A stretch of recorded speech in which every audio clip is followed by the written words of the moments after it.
DAV public school Valvi में सजा सबरंग वार्षिकोत्सव। बच्चों की प्रतिभा ने जीता सबका दिल। जी हां, खबर पटना के फुलवारी शरीफ से है, जहां वाल्मी स्थित डीएवी पब्लिक स्कूल में वार्षिकोत्सव सबरंग उत्साह और धूमधाम से मनाया गया। कार्यक्रम का शुभारंभ निदेशक जोन ए के एस के Jha, ARO Bihar zone H के एस सी झा एवं श्रीमती शांति सिंह द्वारा दीप प्रज्वलित कर किया गया। रंगारंग सांस्कृतिक प्रस्तुतियों ने दर्शकों को मंत्र मुग्ध कर दिया। प्रथम से 5वीं तक के विद्यार्थियों को प्रतिभा सम्मान से सम्मानित भी किया गया।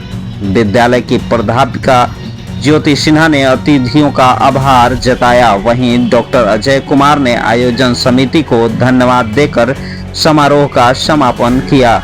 कार्यक्रम में अभिभावक एवं अतिथियों की बड़ी भीड़ भी उपस्थित रही। क्या कुछ कह रहे हैं निदेशक महोदय, जरा सुने। किसी विद्यालय का उसका रिपोर्ट कार्ड सबमिट होता है प्रिंसिपल के तरफ से, क्योंकि हर विद्यालय यही कहता है ना कि आप हमें बच्चा दीजिए तो हम आपको अच्छा बना के देंगे।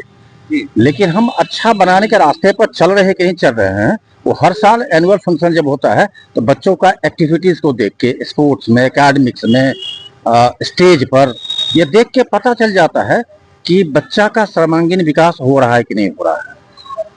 इस विद्यालय में भी एनुअल फंक्शन जो अभी हो रहा है, उसमें आप प्रिंसिपल ने जो अपना एनुअल रिपोर्ट रखा है, उसमें हम हर क्षेत्र में देखे हैं कि वो स्पोर्ट्स हो, म्यूजिक हो, एकेडमिक्स हो, हर क्षेत्र में बच्चा अच्छा कर रहा है। तो मेरी शुभकामना इस विद्यालय के प्रति है, प्रिंसिपल के प्रति है, उनके टीम के प्रति है, बच्चों के प्रति है। बच्चे को क्या संदेश देना चाहेंगे? बच्चों को हम यही कहेंगे कि जिस क्षेत्र में भी तुमको जाना है उस क्षेत्र में तुम अपना 100% दो। चुरा के या छोटा कोई रास्ता नहीं होता है। इस छोटे रास्ते का तलाश में कभी कभी हम अपना ओरिजिनल को भी खो देते हैं। इसलिए बच्चे से मेरी कामना है, उन्हें यह हमारा एक आदेश तो नहीं कह सकते, लेकिन एक अर्ज है कि आप अपना 100% देके जिस क्षेत्र में आप आगे बढ़ना चाहते हैं, वो एकेडमिक्स हो सकता है, वो साइंस हो सकता है, टेक्नोलॉजी हो सकता है, स्पोर्ट्स हो सकता है, सिंगिंग हो सकता है, उस क्षेत्र में 100% देके आप आगे बढ़ने की कोशिश।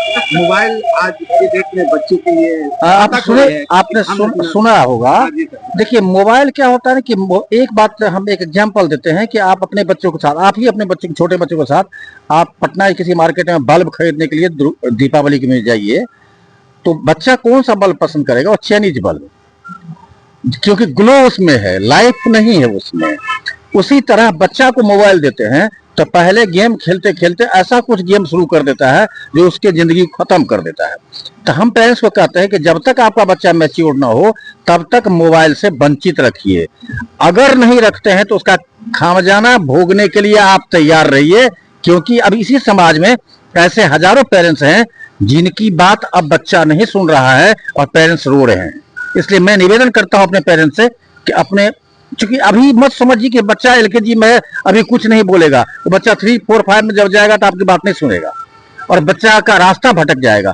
इसलिए पेरेंट्स को मोबाइल से बच्चों को दूर रखना चाहिए। मोरल एजुकेशन भी बच्चों में कम देखी जा रही है, उसके लिए क्या? देखिए, आप जहाँ तक डीएवी स्कूल का सवाल है, आप डीएवी में देखे होंगे कि हमारी एक सब्जेक्ट है मोरल एजुकेशन का। हम क्लास 1 से पढ़ाते हैं मोरल एजुकेशन।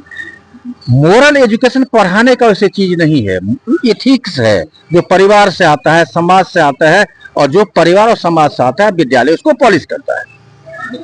तो जो कुछ आप अपने बच्चों को करके हमारे पास भेजते हैं, हम उसमें पॉलिश करते हैं, नयापन भरते हैं।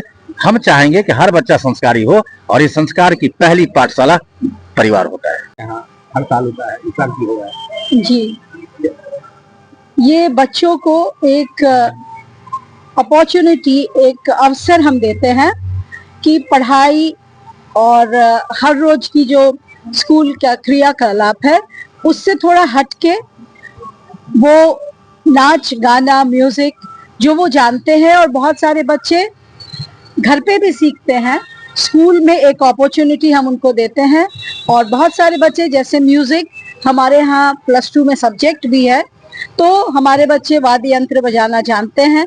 सबको एक मंच देते हैं हम कि शिक्षा जो हम उन्हें दे रहे हैं, उसके अलावा होलिस्टिक डेवलपमेंट जो हम कहते हैं, यानी कि हर क्षेत्र में बच्चा हमारा अव्वल आए, स्पोर्ट्स में हमारे बच्चा 1 है, 10 बच्चे हमारे डीएवी नेशनल गेम्स के लिए चयनित हुए हैं और वो शीघ्र जाएंगे। इसी तरह से बस ये कि ये मंच है। और दूसरा चीज कि एक साथ उनको हमने प्रतिभा सम्मान भी दिया है। हम कोई रैंक नहीं देते हैं, लेकिन क्लास में अच्छा करने वाले 3 या 4 बच्चों को हम एक एकेडमिक एक्सीलेंस अचीवमेंट का एक ट्रॉफी देते हैं, जिससे बच्चों में एनकरेजमेंट होता है, स्वस्थ प्रतिस्पर्धा रखती है, हेल्दी कंपटीशन। हम किसी को फर्स्ट, सेकंड, थर्ड नहीं बोलते। जो भी बच्चा अच्छा करता है, क्लास के 3 या 4 बच्चे जो शिक्षा में अच्छा करते हैं, उनको भी हमने सम्मानित किया है। नर्सरी से 2 तक के बच्चे हम नई शिक्षा नीति के अनुसार बच्चों से पहले से भी डीएवी में 2 तक के बच्चों का कोई एग्जाम नहीं होता है रूटीन के। वो अपने क्लास में ही लिखना सीखते हैं और छोटा उनके टीचर बीच बीच में क्लास टेस्ट लेते हैं। उन बच्चों में जो हम चाहते हैं वो हमने कि हम डेवलप करें जो क्वालिटीज, जैसे helping hand, beautiful writing, healthy tiffin और हेल्दी फूड जो खाते हैं बच्चे, या फिर जो बच्चे नियमित रूप से स्कूल आते हैं, उनको हमने अवार्ड्स दिए। बच्चे और पेरेंट्स के लिए क्या कहेंगे? बच्चे और पेरेंट्स के क्या संदेश देना चाहेंगे? पेरेंट्स से मैं कहूंगी कि जो वो चाहते हैं और अगर उनको कोई और कुछ चाहिए स्कूल से, तो रेगुलरली वो स्कूल विजिट करें। ऐसा होता है कि छोटी क्लासेस के बच्चे हमेशा स्कूल आते हैं, पेरेंट्स भी आते हैं 3री, 4थी, 5वीं तक, लेकिन जैसे ही बच्चा थोड़ा 6वीं, 7वीं, 8वीं में जाता है, पेरेंट्स का इन्वॉल्वमेंट कम होने लगता है, ट्यूशन्स बढ़ने लगते हैं और पेरेंट्स अपनी जिम्मेदारी घर पे भी किसी टीचर को सौंप के निश्चिंत रहते हैं। अगर वो चाहते हैं कि उनका बच्चा अच्छा करे, भविष्य उसका सुरक्षित रहे, तो उन्हें बीच में कम से कम महीने में एक बार आके बच्चों के शिक्षकों से मिलना चाहिए। हमेशा तो नहीं आ सकते, सब लोग कामकाजी है, तो बीच बीच में आके। फोन से हर चीज नहीं होता। आजकल हम फोन ऐसी सुविधा है कि हम लोग सब लोग चाहते हैं कि जितना काम हो सके फोन से हो जाए। कोशिश करनी चाहिए कि स्कूल आके 10 मिनट ही टीचर्स हर रोज छुट्टी के बाद लगभग 45 मिनट से 1 घंटा स्कूल में ही रहते हैं। उस वक्त आके वो अपनी बात या कोई भी इस तरह की कोई भी चीज हो तो वो आके डिस्कस करें। जहाँ तक सर कहें कि मोबाइल से बच्चे को दूर रखना चाहिए, लेकिन मोबाइल ऐसा चीज है जैसे आप ही लोग का ऑनलाइन क्लासेज होती है, सब कुछ होता है, तो मजबूरी है पेरेंट्स को मोबाइल देना। इस पे आप क्या कहेंगे? सर, घर में हर घर में आग जलती है कि भोजन पक सके, वो हमारी आवश्यकता है।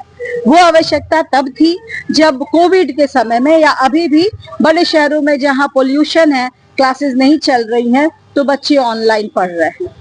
तो जिस तरह से एक आग जला के हम बच्चे को हाथ में नहीं दे सकते, जब भी ये ऑनलाइन पढ़ाई या मोबाइल से पढ़ाई होती है, किसी न किसी वयस्क व्यक्ति को बच्चों के साथ रहना चाहिए।